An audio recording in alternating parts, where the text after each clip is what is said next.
দণ্ডি খাচ্ছে, তাদের অসুবিধা হচ্ছে। আপনাদেরকে বলছি, আপনারা ওখানে বাইক রাখবেন না। বসিরহাটের বিখ্যাত হাজারিতলা, এখানে একটা গাছ পুজো করা হয়। অবশ্যই শিবের নামে। এটা শ্রুত আছে যে 1000 বছরেরও বেশি এই থান।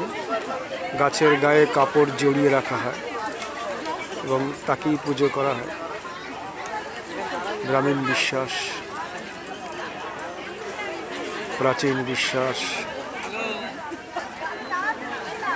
এই বিশ্বাসে চড়কের দিনে, মাত্র একদিনের এই মেলা,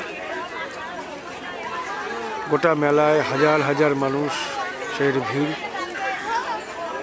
পার্শ্ববর্তী গ্রামগুলো প্রায় সকাল থেকেই এখানে পুজোর ভিড়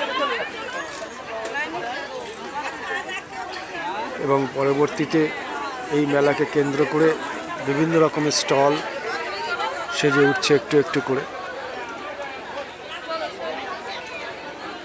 ভক্তদের সমাগম, পুকুরে স্নান করে দণ্ডি কাটা, সব কিছুই এখানে আছে। একটা অদ্ভুত এই রকম সমস্ত গ্রামের মেলাগুলোই এখনো পর্যন্ত গ্রাম্য সংস্কৃতিগুলোকে বাঁচিয়ে রেখেছে, ধরে রেখেছে। ভালো লাগছে। কয়েক হাজার বছরের পুরনো এই মেলার ঐতিহ্য। তবে মূলত প্রান্তিক মানুষেরাই এর দায়িত্বে থাকে এই মেলাটিকে কেন্দ্র করে।